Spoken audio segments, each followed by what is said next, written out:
कर्पूरी जी को भारत रत्न मिलना बहुत अच्छी बात है, स्वागत योग्य बात है। वर्षों से इसकी डिमांड लोग करते रहे हैं, लेकिन ये सब बातें चुनाव के 1 महीने 2 महीने पहले इसलिए की जाती हैं कि लोग अपनी 5 साल की समस्याओं को भूलकर इसी में आकर बहकर फिर वही गलती करके वैसे ही वोट कर दें।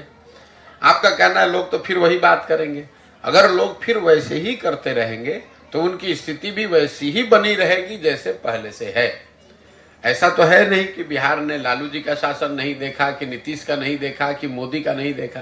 भाई 10 वर्ष से मोदी जी प्रधानमंत्री तो हैं ही, उससे बिहार में बेरोजगारी तो खत्म हुई नहीं, उससे कोई बिहार से पलायन रुका नहीं।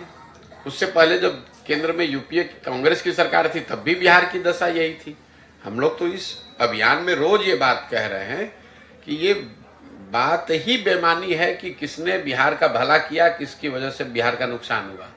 हम तो बिल्कुल उल्टी बात कह रहे हैं। हम ये कह रहे हैं कि जितने भी दल और नेता बिहार में रहे हैं, उन्होंने जो काम किया या करने का दावा कर रहे हैं, उस सब बात को आप सही मान लीजिए।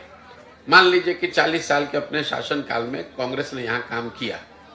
ये भी मान लीजिए कि 15 साल लालू जी के राज में बिहार में जो गरीब वंचित पिछड़ा था उसको आवाज मिल गई। यही तो दावा कर रहे हैं, मान लीजिए इस बात को। ये भी मान लिया जाए कि भाई नीतीश कुमार भाजपा के राज में यहाँ पर सड़क बिजली में कुछ सुधार हो गया।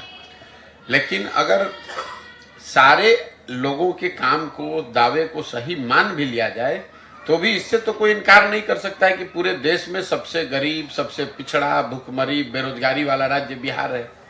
तो बिहार की जनता को, आपको, हमको ये सोचना है कि भाई देश आगे बढ़े, तेजी से बढ़े, धीरे बढ़े, वो तो एक कहानी है, लेकिन बिहार तो जहां था वही है। आपके बच्चे 20 वर्ष पहले भी जा रहे थे मजदूरी करने, 20 वर्ष पहले वो पंजाब और हरियाणा जा रहे थे, आजकल वो तमिलनाडु और तेलंगाना में जा रहे हैं, गुजरात में जा रहे हैं नौकरी करने। फर्क इतना ही पड़ा है।